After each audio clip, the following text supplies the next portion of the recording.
estar neste... Muito obrigado por estarem cá neste nosso dia de festa. É bom rever as caras que estiveram desde o momento zero, porque é mesmo o momento zero. O primeiro clube de leitura foi o zero. Por isso, desde o momento zero, rever aqui algumas caras que já não estavam connosco. E agora estou a referir especificamente às pessoas que estavam na parte de trás a fazer as coisas acontecer.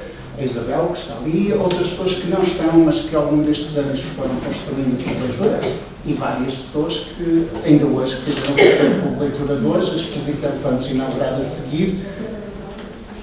E não vou dizer mais nada, porque no fundo gostava de dizer mais qualquer coisa, mas vamos ouvir primeiro a nossa mesa e depois conversamos. Obrigado. Olá, boa tarde a todos. Antes de mais, peço desculpa que o Rui Calçada não pode estar presente porque teve que ir a uma sessão onde estamos a discutir precisamente o futuro da nossa faculdade, ali mais perto do mar, e pediu-me para o substituir aqui como Pró-Diretora da Cultura e Comunicação. E tenho esta tarefa de fazer o arranque desta comemoração dos 15 anos de uma das atividades culturais que tenho orgulhado a faculdade ao longo destes anos. Só dar uma nota que acho que pode ser interessante, que é nós, a Faculdade de Engenharia, somos das faculdades no seio da Universidade do Porto e provavelmente noutras também, que temos uma atividade cultural muito regular e muito ativa, não só nestas questões mais ligadas aos livros, mas também a nível dos concertos. Estou a ver ali o professor Luís Melo, que é um dos grandes motores destas ações. Por isso, todo este conjunto de movimentos que se têm feito à volta da cultura, nas suas várias vertentes, têm retirado da engenharia o peso que falávamos ao almoço e da ideia do engenheiro quadrado. É muito mais redondo do que era há uns anos atrás. E esta é uma das ações que demonstra que essa globalidade realmente existe. Connosco temos a professora Rita Klemenova, que é uma das mais assíduas leitoras do nosso clube de leitura, e a Susana Medina, que foi a mãe uma das. Representas as mães e os pais, as mães e os pais desta ação.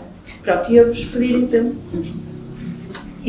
então para assistir a um pequeno vídeo que se fez sobre esta comemoração e depois as apresentações das duas.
tarde a todos. É muito bom rever caras conhecidas e amigas minhas, do Clube de Leitura, e especialmente o prazer de ler, porque acho que foi isto que nos juntou ao longo de pelo menos estes 15 anos.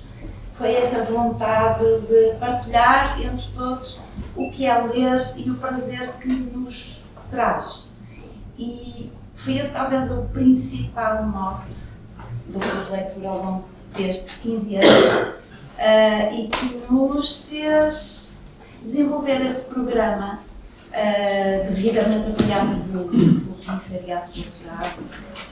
Está ali o professor Luís Mel, que nos acompanhou desde a primeira hora e francamente apoiado pela direção do Serviço de Documentação e Informação, e que surgiu de um desafio, que foi o desafio de explorar o acervo não técnico literário da biblioteca.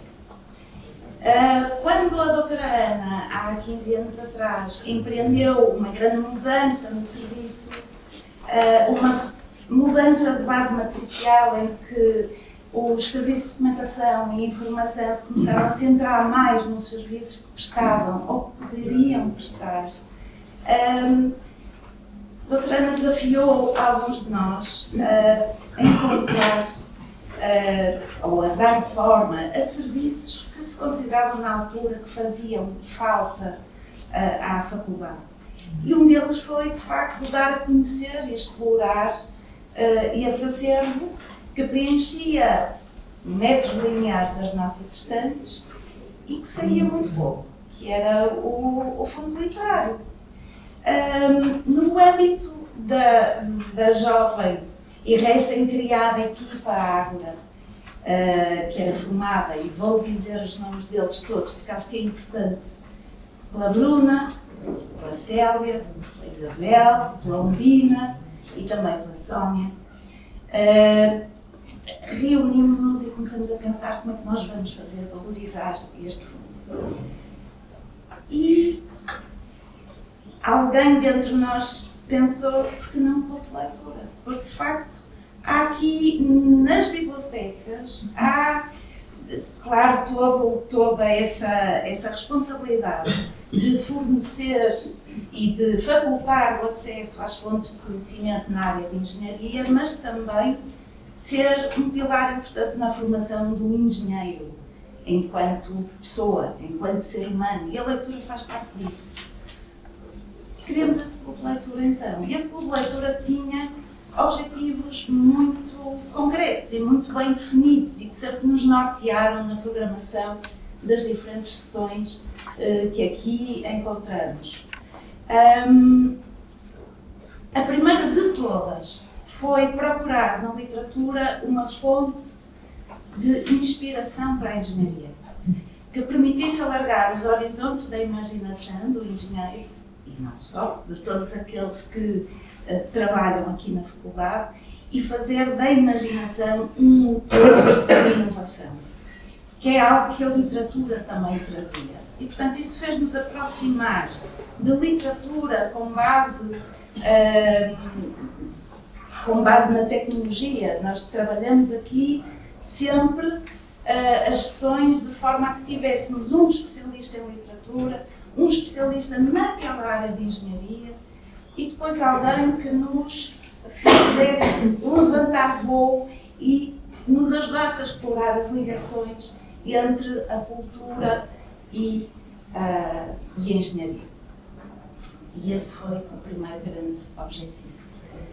O outro objetivo que tem vindo a ser trabalhado, e hoje em dia o Clube de Leitura é feito por outras pessoas, a Rosário Hermans, o Fernando, a Marta, o João Carlos, que também ajuda a imagem, é feito por outras pessoas, mas continua a ser importante aqui esta ideia de levar a leitura à comunidade e fazer a comunidade participar como produtor, também co-produtor dessas sessões. Portanto, essa ideia de que a leitura faz-se em comunidade, a leitura é partilha, a leitura é estímulo, continua a ser, acho eu, o que move, não é? Sei que desde há 2 anos, que foi a altura em que eu segui aqui para outros voos, não muito longe daqui, porque tenho mantido o clube de leitura e os colegas e os amigos desta casa sempre por perto. Sei que o Luís Miguel também tem continuado a apoiar o clube de leitura e tem fomentado o seu crescimento e o seu desenvolvimento para outras vias, nomeadamente a promoção da escrita, não é? Da escrita criativa e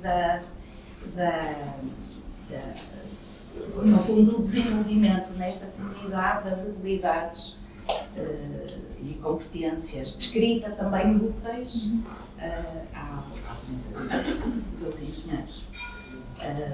Pronto. É assim muito a traços largos e ainda a palpar terreno, uma vez que eu estou habituada a estar lá aqui, rodar de carro, portanto ainda estou aqui a começar, mas assim a traços largos acho que é isto que se me oferece dizer em termos do que é que foi esta atividade, como é que ela nasceu, como é que ela se foi desenvolvendo e dar os créditos, de facto, não só a estes colegas que eu citei, mas a toda a faculdade, aos embaixadores, a toda a gente que nos acompanhou, de facto, ao longo destes 15 anos e que fez a cobertura crescer e tornar-se referência. Depois podemos falar disso. Falavas aqui de uma questão que acho que é interessante explorar um bocadinho e se calhar passava para a minha vizinha do lado, que era esta questão de fazer do engenheiro ser também um ser cultural. Não é? Como é que se interliga estes dois mundos e se é óbvia essa ligação entre um mundo muito ligado ao quantitativo e ao científico com um menos objetivo e mais íntimo que é o ser cultural?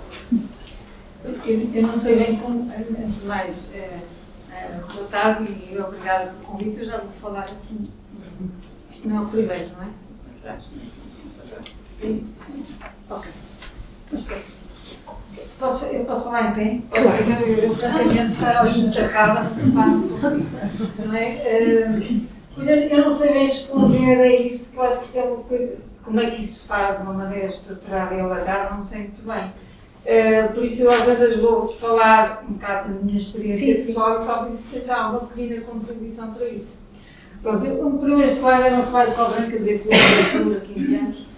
Isto para dizer o quê? Eu fiquei super surpreendida quando me convidaram e até pensei que estive enganado, confesso, não é? Dizer assim, eu, a sério? Mas pronto, mas será assim porque é das frequentadoras mais assíduas do Clube de Leitura? Como é bom tom agradecer e aceitar o convite, eu disse assim, pronto, está bem, mas pensei, eu não sou nem literata, nem, portanto não estava bem a ver o que é que eu poderia trazer aqui. E portanto eu pensei, bem, a única coisa que eu posso falar, e se isso puder aproveitar a alguém, é de alguma maneira dizer um bocadinho o que foi a minha vida com os livros, a minha vida contada de alguma maneira através dos livros, de uma maneira necessariamente muito breve, porque obviamente tem que ser assim, não é? E portanto, achei piada que eu inicialmente até falei com o Jorge Pinto de Sousa, estava a comentar, ele hoje infelizmente não pode estar presente, mas ele disse-me, vai ao ChatGPT e tenta ver se pode ajudar e tal, porque outro dia tive que fazer uma apresentação, fiz um esforço enorme, depois cheguei lá e fui lá aos extraordinários. E eu confesso que até fui, eu estava a desistir, mas depois disse, eu vou ao ChatGPT lá só ver o que é que eles dizem. Perdi tempo e confesso que o resultado foi zero. Eu pensei, às tantas vezes não estou a dominar a ciência dos prontos de fazer as perguntas certas, porque na realidade aquilo não está nada. Já o PowerPoint ajudou-me, foi ele que montou assim isto, não é? Com base nos slides, assim uma sugestão para o primeiro slide. Eu disse, está engraçado e deixei estar. Pronto, isto foi o PowerPoint que me ajudou. Então, isto tem a ver um bocadinho com as sortes, com as vidas que se têm. Eu tive a sorte também de ter um pai que era engenheiro químico, aliás que trabalhou toda a vida na Petrogal e depois até foi portanto, a disciplina de petróleos foi começada por ele aqui, já há muito tempo, e o meu pai adorava ler, não é? Adorava ler e realmente no ramo paterno eu sempre tive, quer dizer, os meus avós, os meus bisavós, os meus trisavós, o meu tio trisavô Alberto Sampaio tinha uma biblioteca fantástica, não é? Variadíssima, portanto uma coisa extraordinária. E portanto eu sempre estive habituada. Esta fotografia, por acaso, eu gostei muito, já nem me lembrava. Não é que eu estivesse assim muito interessada no livro, mas de qualquer maneira que era muito apropriada. E portanto pensei, do que é que eu me lembro desta idade? O meu pai, como nos dizia pôr a dormir, e quando isto foi em Lisboa que nós começámos, portanto, na altura ele trabalhava lá, o meu pai achava que a melhor coisa para miúdas, na altura tinha menos de 6 anos, era recitar os sonetos de Camões, não é? Há uma minha gentil departista, que toda a gente conhece, todas as minhas irmãs sabem isto de cor. A Raquel, 7 anos de pastor Jacó servia, Labão, pai de Raquel, não é? Portanto, a Leonor, pai, descalça pela fonte, portanto, tudo isto era o meu pai, e também o José Régio, também gostava muito do Cântico Negro. Eram as poesias que eu gostava, então recitava. E, portanto, é curioso como estas coisas, isto é uma coisa que eu vou falar um bocadinho mais à frente, estas coisas que vêm da infância nos ficam profundamente, não é? Porque eu também mais tarde fiz isso de recitar poesia às minhas filhas e elas também, o que eu dizia nessa altura, elas nunca mais esqueceram. Pronto, e portanto, quer dizer, não é dizer nada em livro, mas eu achei piada porque era uma coisa muito particular. Depois, mais tarde, o que é que eu me lembro? Lembro muito pouco, ainda por cima eu tenho uma memória muito má, confesso. Portanto, eu só, realmente, os livros, a história com os livros, eu só me lembro dos livros, só pus aqui os que me vieram imediatamente à cabeça e lembro-me de passar temporadas, férias em casa da minha avó, em que o meu primo tinha uma espilha que tinha todos os patinhas possíveis e nós líamos aquilo de seguida, não é? Portanto, muitos patinhas naquela altura, que esta é uma maneira de começar a ler mesmo.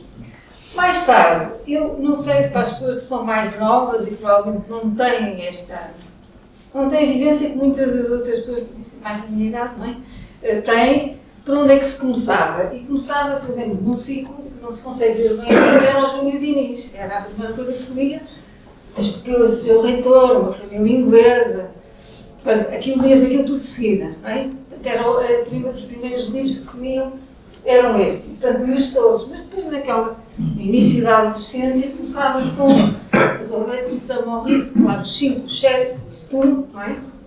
Mas começava-se com a Odete de Saint-Maurice, mas há aqui alguém deu pronto, não é? Mas, e para além disso, isto é que eu me lembrei, mas muitas coisas para além disso. E também lembro-me que o José Mário Vasconcelos, toda a gente vê, acho que agora faz parte do plano de leitura também, o meu pé de Laranja Lima, a Rosinha Minha Canoa, aquele encantamento daqueles livros que eram lindos, não é? Portanto, isto foi que eu lembrando no início da adolescência, não é? Depois, um bocadinho maior, começava-se com essa, não é? E o essa, qual era a primeira coisa que se lia? Que não é bem do essa, não é bem do essa, que é As Minas de Salomão, foi uma recriação do essa, mas aquilo é quase como se fosse dele, que ele reescreveu aquilo tudo, e toda a gente começava pelas Minas de Salomão. Eu disse, isto está tão bem escrito, não é? Então, uma coisa, dava um gosto enorme a ler aquilo. E, portanto, comecei com essa e, na altura, lia-se o essa por gosto, quer dizer, eu li o essa por gosto e não por imposição. E, portanto, os meus pais tinham aqueles livros, que eram de papel a bíblia, que eu agora já não consigo ler, não é? Mas, na altura, lia-se aquilo de seguida, não é? Portanto, ou seja, começava-se a única coisa, que havia um limite, que era o crime do Padre Amar, não se podia ler. O crime do Padre Amar foi aos 16 anos. O meu pai dizia, até aos 16, só até aos 16 anos é que podes ler tudo o que quiseres. E eu, portanto, aos 16 anos, disse assim, ou seja, podes ler tudo. E então, também estava lá o Jorge Amado, não é? O Jorge Amado com a Teresa Batista cansada de guerra, a Gabriela, isto tudo que isso aí era já só depois dos 16 anos. Mas também depois, os livros estão um bocadinho mais acima, e portanto esse já se lia depois. E portanto, lembro perfeitamente que o Jorge Amado também tem aqui o seu lugar. Onde eu realmente também me lembro muita coisa de ter lido foi no fim do secundário, curiosamente. E quais são os livros que na altura me marcaram? Eu fiz isto assim, não de uma maneira muito estruturada, não vamos esquecer de 500 coisas, não é? Mas estou a falar só do que imediatamente me vem. A Simone de Beauvoir, não é? O segundo sexo, a Simone de Beauvoir foi assim uma coisa.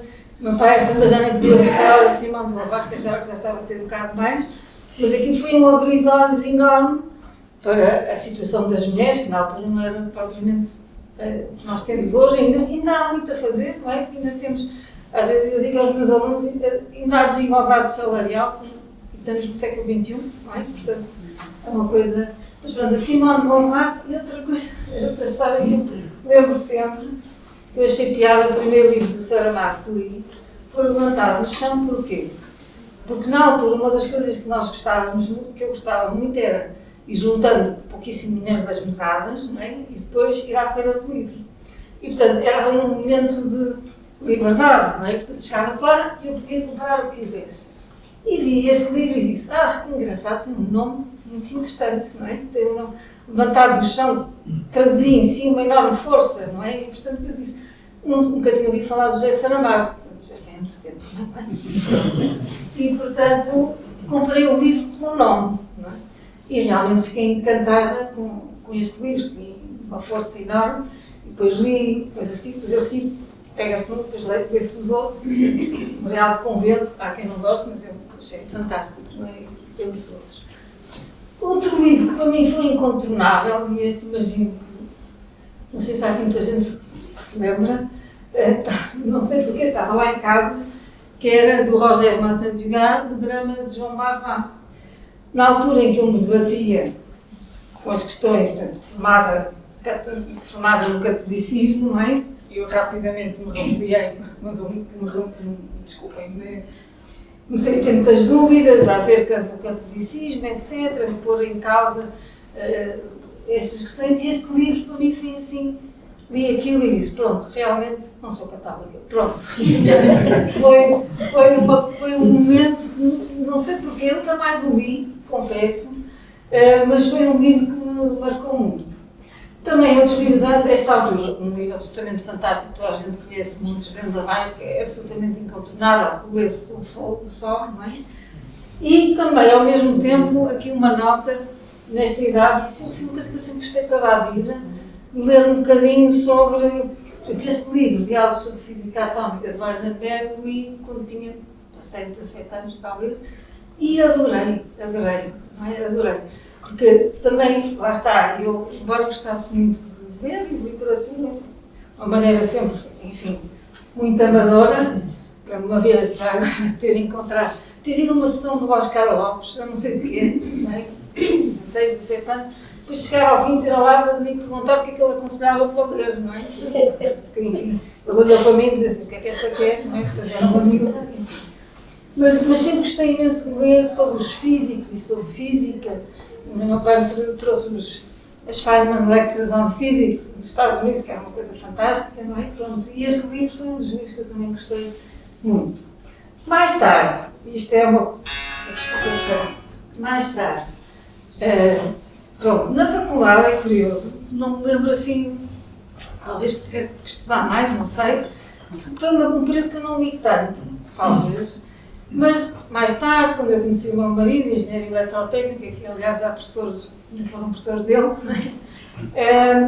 engenheiro eletrotécnico também, o primeiro jantar em que saímos, eu perguntei se podia contar isto, quer dizer, eu acho que ele disse que não, mas eu ignorei. Mas só por a forma, mas no primeiro jantar e tal, aquela conversa, que não sei se hoje tem em dia ou não, que é o que é que estás a ler, o que é que acabaste de ler. Não é? Foi ali um momento, daqueles momentos raros da vida, é que tínhamos acabado os dois de ler Para Sempre do Virgílio Ferreira. É bonito, não é? E depois casámos e já lá vão muitos anos. Não é? Curiosamente, nunca mais revisitei, aliás, perdi este livro, que é uma coisa que eu tenho imensa pena.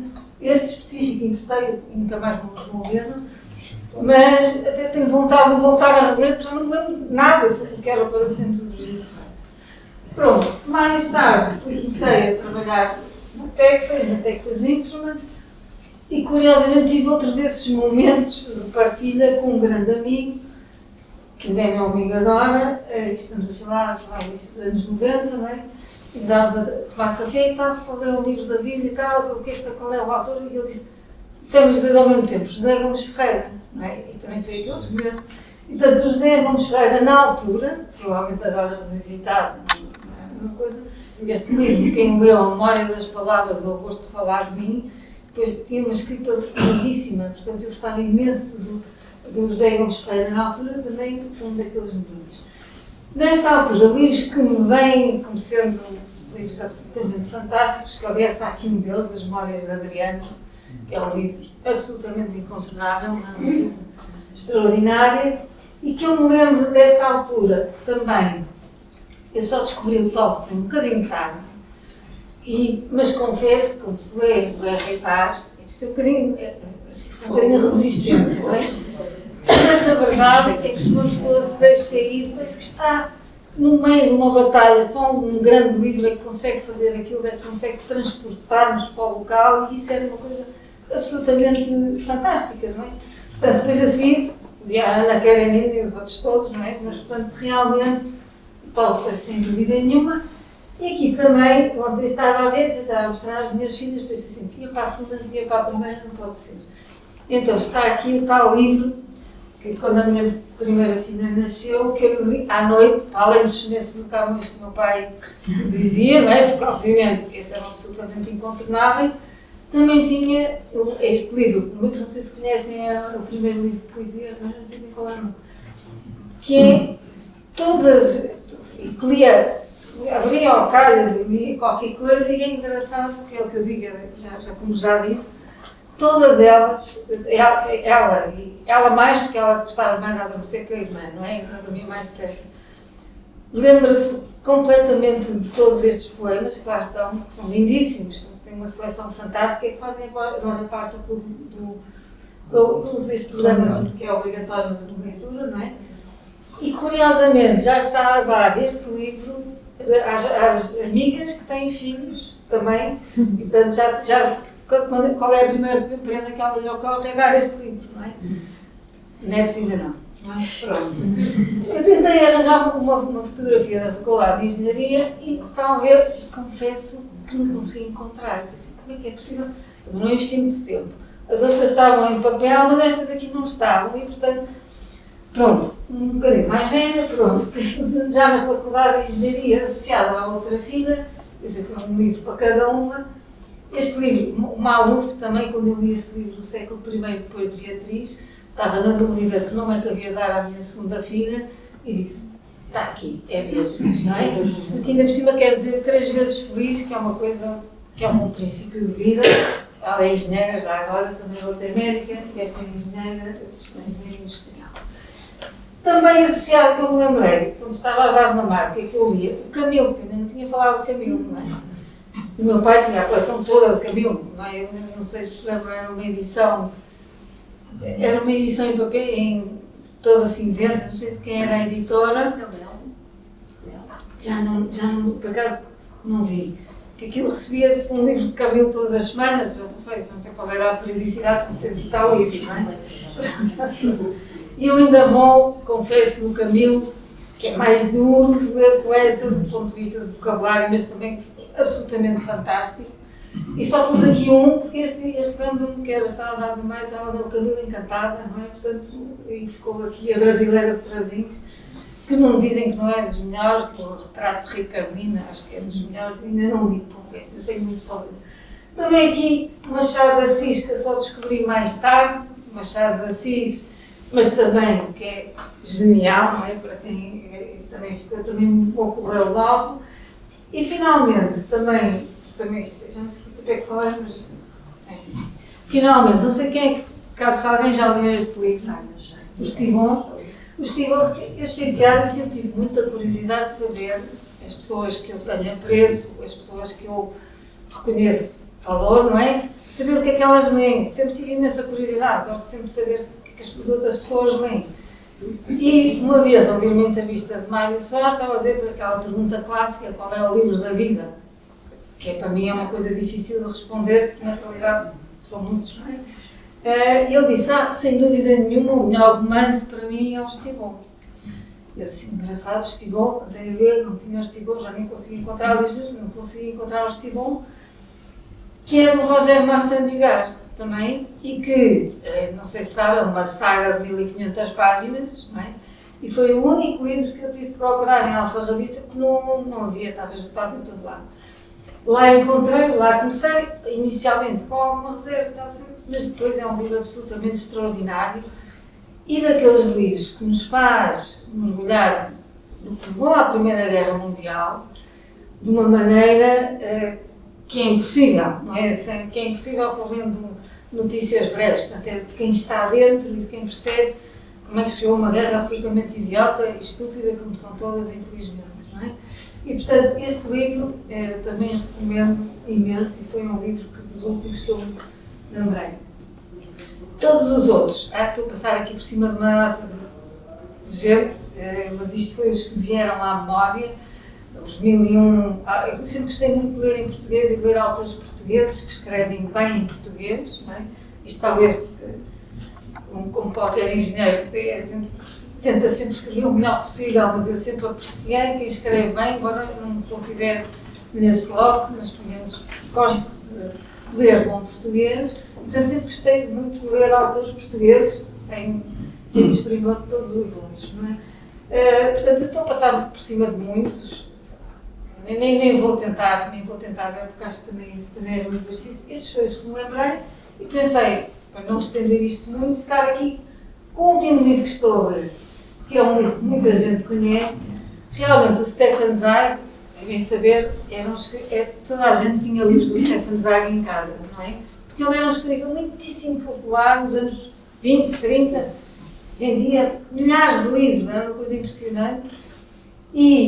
Portanto, realmente eu pensei, até andei à procura destes livros e não encontrei, porque eu lembro as 24 horas da vida de uma mulher, era um livro que eu lembro perfeitamente que andava por lá, e uma data de outros contos. Este é a biografia dele. E a biografia dele, para mim, é um livro absolutamente incontornável. Outro dia confesso que ouvi o Martim Sousa Tavares a falar deste livro. E disse, realmente não li ainda. E é um livro absolutamente incontornável porque ele apanhou todas as fases da vida, não é? Apanhou um apogeu com reconhecimento a nível mundial, que ele era traduzido em todo lado, fantástico, e depois, como era judeu, apanhou a Primeira Guerra, depois a Segunda Guerra, e teve depois de emigrar para o Brasil e acabou por se suicidar com 60 e poucos anos. Portanto, é um livro para perceber as convulsões que nós estamos a passar nesta época absolutamente. Não paramos de nos surpreender todos os dias. Aprender com a história é fundamental. E ele dizia isto, não é? Só quem muito cedo aprende a abrir as asas da alma pode mais tarde aprender o mundo inteiro em si mesmo. E, portanto, para mim, eu não sei o que era a minha vida sem livros, porque realmente leio todos os dias, pode ser uma página, duas, mas não fecho a luz sem ler, e sem livros nem sei como é que seria a minha vida. Portanto, acho que de alguma maneira abri um bocadinho a alma. Pronto, muito obrigada.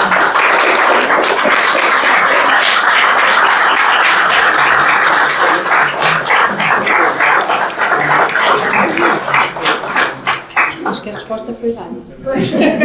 Absolutamente. Ainda bem. Não sei se tu também tinhas falado. Se quer comentar os livros da vida da professora Erika, alguns deles também Serão os teus livros da minha vida. Eu acho que também tive muita dificuldade em selecionar. Eu acho que alguns deles lemos na mesma altura. Estou a pensar nas Brontë, estou a pensar na Jane Austen,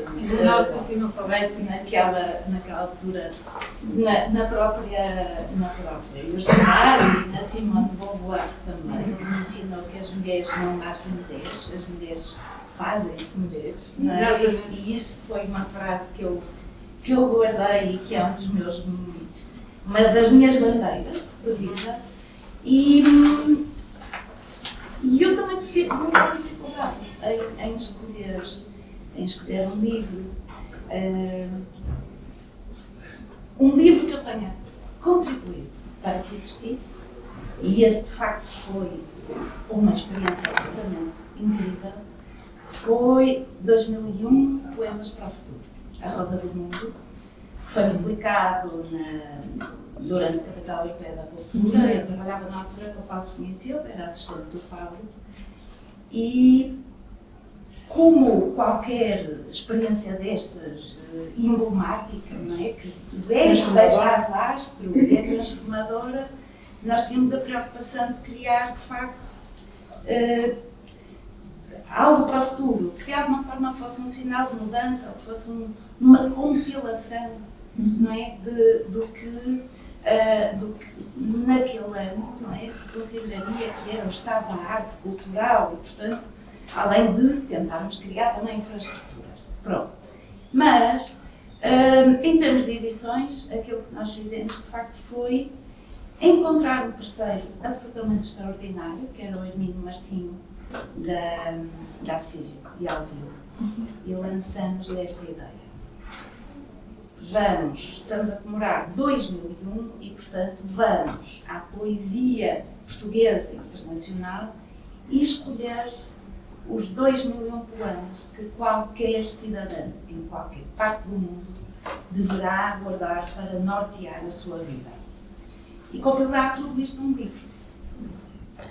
O Hermínio Martinho ficou aterradíssimo, em pânico. Eu disse, vocês têm a noção da dificuldade de produção de uma coisa destas?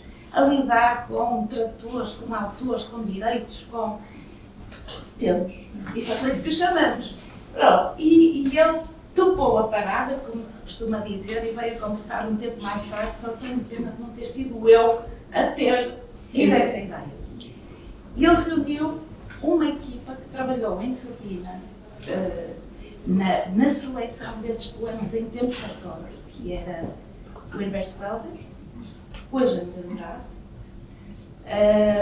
o Ramos Rosa. E, portanto, houve aqui uma equipa de Constelação luxo que procurou não só o melhor poema, a melhor tradução, e que conseguiu reunir os tais 2.000 poemas. Isto foi uma rede lançada, no qual participaram também críticos. Havia autênticas tertúlias para discutir se o poema de Susábia devia ser aquele ou devia ser outro. Portanto, houve aqui uma certa dinâmica para criar isto, e então, em maio, já estava o Emílio já bastante doente, reunimos-nos na Biblioteca Almeida Garrett para lançar a 2.000 poemas para o futuro. Confesso que chorei quando senti o mono. Tudo aquilo foi feito com todo o cuidado, porque o Manel Rosa, que na altura trabalhava com o Hermínio, foi encomendar o papel Bíblia a uma tipografia em Coimbra que fazia Bíblias, e o papel tinha que ter aquela gramagem, tinha que ter aquele toque, portanto, tudo foi feito com o máximo dos cuidados. E quando senti o peso do livro na mão, confesso que me desfiz. Foi assim mesmo um momento que eu guardo associado aos livros com muito prazer. Como guardo também com muito prazer a visita que fiz ao Salman Rushdie com outros colegas pelo Porto, e perceber como é que um autor daquele calibre via a minha cidade também foi muito interessante. Livros da minha vida. Eu cresci, desde a mais pequenina infância, a ler As Mil e Uma Noites, a ter o meu pai a adormecer-me com A Volta ao Mundo em 80 Dias e outros livros do Júlio Verne, a crescer e a acompanhar o Romance de Isabel, os livros da Odete Saint-Maurice, já pelo legado da minha mãe, e a ter a minha alma beirã bem robustecida com Aquilino Ribeiro, que era o autor preferido do meu avô e que me ofereceu todas as obras do Aquilino encadernadas em carneira, com um cheiro que eu ainda hoje me lembro. Eu sou muito sensorial no que toca ao livro. Tentei já várias vezes ler livros em tablet ou em reader, não consigo. É preciso mesmo do livro, é preciso mesmo do objeto. E depois, pronto, fui lendo autores portugueses português, da Bíblia Lopes, também para a poesia, que também me fez mostrar uma poesia mais contemporânea, também feminista, mas também que traz exatamente o que é esta vida urbana, longe de representações que se calhar já estão um pouco cristalizadas e é preciso remexê-las e representar a vida de hoje um pouco de forma diferente e captada através da palavra. E depois há um momento, já enquanto museóloga, que me cruzo com o género literário, onde estou completamente presa. E que é os livros que de alguma forma nos falam do ato de colecionar, da relação das pessoas com os objetos e da biografia dos objetos, que é uma coisa que é muito cara à nossa profissão. Nós guardamos objetos, não é? Sejam eles obras de arte, sejam instrumentos científicos, seja caixas de fósforos, seja o que for, essa evidência material da nossa passagem aqui pela Terra, não é? Nós produzimos objetos, nós usamos objetos, nós descartamos objetos e, portanto, os museus são um bocado esse repositório, não é? Mas somos ainda mais. Nós queremos entusiasmar as pessoas a gostar de objetos e a perceber porque é que nós guardamos e porque é que eles estão relevantes. E então comecei a descobrir aqui uma linha literária que já explora há alguns anos, que são aqueles que nos fazem entrar nesse mundo maravilhoso do colecionador e, mais concretamente, da cabeça do colecionador. O primeiro livro que eu vi e foi o que me fez vibrar com isso foi O Amante do Vulcão, que é um livro da Susan Sontag. Ela era também teórica da fotografia e da arte também, mas no Amante do Vulcão ela entra magistralmente na cabeça de um colecionador do século XVIII que vive nas bordas do Vesúvio e que se aproxima de Itália exatamente porque pretende colecionar e constituir um gabinete de curiosidades que o aproxime das raízes da cultura ocidental, que nesta altura, do século XVIII, depois do século XIX, já com o iluminismo, em pleno iluminismo, seriam as bases da cultura ocidental. Portanto, é este desejo incontrolável, este domar da besta que o colecionador tem dentro de si, que numa analogia à força do vulcão, não é?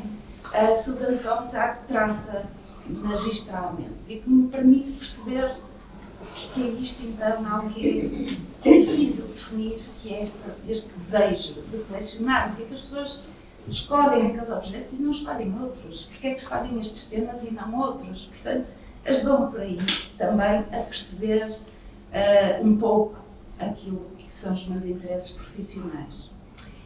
Muito mais recentemente, um livro que eu aconselho a todos, se nunca leram, aconselho mesmo, em férias ou o que for, livro de férias é muito bom, A ler dos Olhos de Âmbar, de Edmond de Waalt. O Edmond de Waalt é um ceramista e professor de cerâmica britânico e que, neste livro, interrompe durante 2 anos a sua atividade profissional para se dedicar à investigação que dá origem a este livro. Este livro tem por base uma história verdadeira, portanto, eu posso dizer mesmo que é uma não-ficção. Não é? É uma espécie de um ensaio, não é um romance, é um ensaio, no qual o Edward de Waalt vai reconstituir a biografia de uma coleção formada por 250 e tal Netsuke, que são umas pecinhas assim muito pequenininhas que representam desde coelhos ou lebres, estamos agora na Páscoa, não é? Se calhar não ouvi falar da Páscoa, lebres até cenas do cotidiano, pequenos personagens do cotidiano, muito populares na cultura japonesa e que servem para travar o obu, que é aquele cinto do kimono japonês. Ele herda esta coleção do seu tio-avô, que era diplomata, que vivia em Tóquio, e herda esta coleção como sobrinho dileto e começa a tentar perceber como é que esta coleção foi formada. Então, interrompe a sua atividade e começa desenfreadamente a procurar nos arquivos a documentação que lhe permite dar densidade a esta história e traçar esta biografia, de forma a que consegue remontar ao início ao final do século XIX. Portanto, ele sabe como a coleção foi constituída, a sua família era uma família, podemos dizer, de alta burguesia ucraniana, que depois se muda para Paris.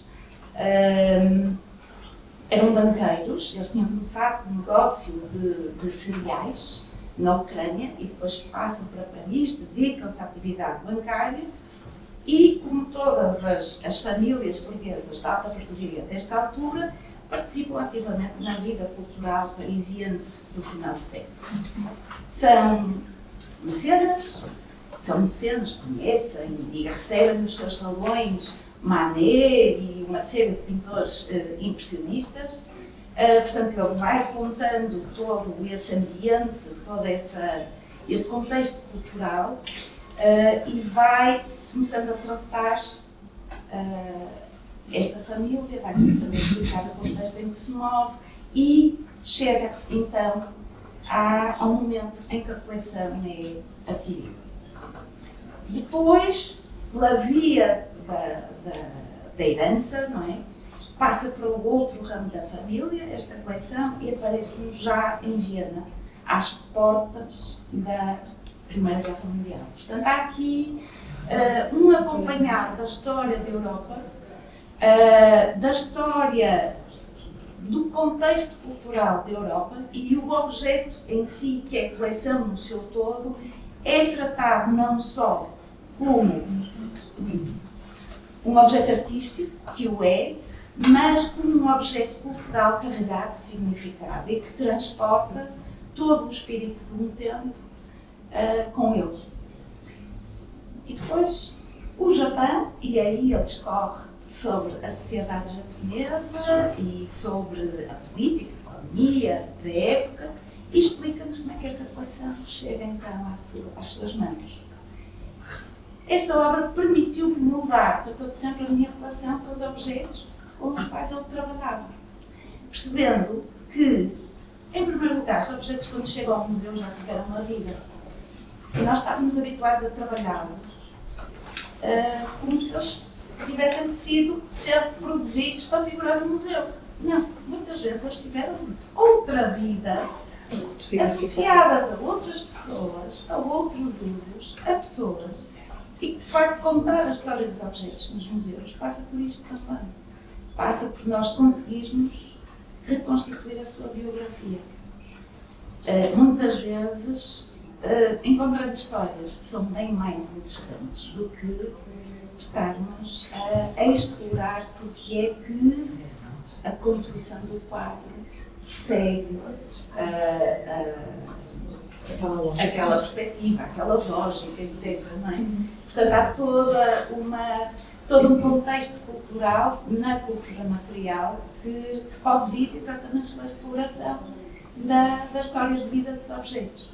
E, portanto, pela forma como me marcou, pela belíssima forma como está escrita, com sensibilidade, com os pormenores certos, com uma enorme abertura, há essa vontade de conhecer esse universo, em que se incluem os objetos em várias geografias e tempos.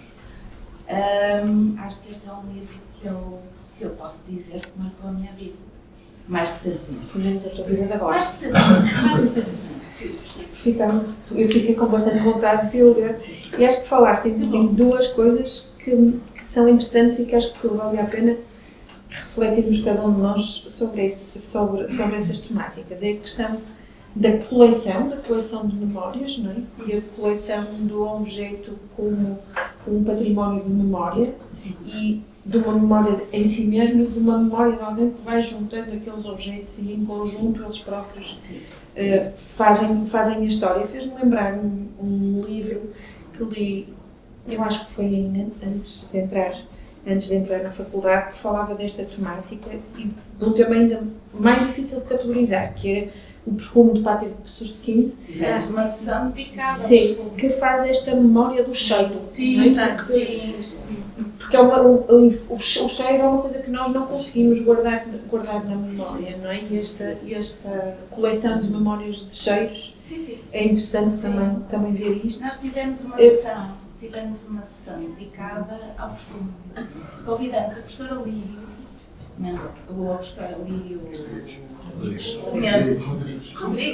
meu Deus, já estou aqui a misturar dois nomes da engenharia química recente. O professor Alírio, que trouxe um doutorando, acho eu, que estava a trabalhar numa coisa chamada Radar de Perfumes, e uma investigadora que, entretanto, tinha saído para o mercado com um produto de marketing olfativo. Portanto, era a responsável por aquele cheirinho que nós sentíamos ao entrar no Mar Shopping, no Norte Shopping, e que nos fazia imediatamente lembrar. E pedimos então que comentassem o perfume do Patrick Suskind à luz exatamente da química, não é? Da memória dos cheiros que a química estava a tentar compilar e sintetizar. E foi uma das sessões mais concorridas, acho eu, divertidas. E este tema da coleção, não é?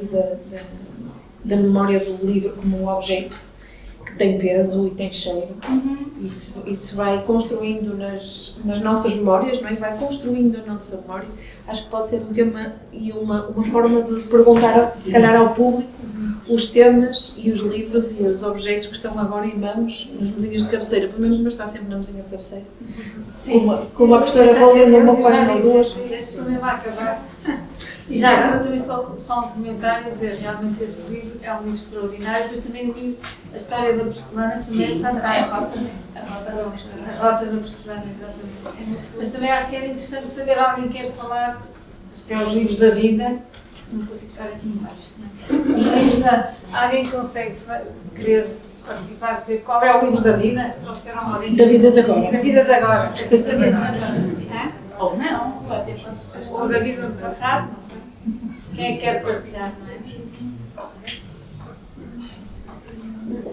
Podemos começar, se calhar, um bocadinho mais atrás, que é perguntar o que é que leva. Eu estou a olhar aqui para uma pessoa que é capaz de conseguir responder esta questão, não é, Cristina? O que é que leva uma pessoa a entusiasmar-se com um livro, não é? É o quê? É o personagem, a construção do personagem, o carisma do personagem, é as sensações que o texto cria.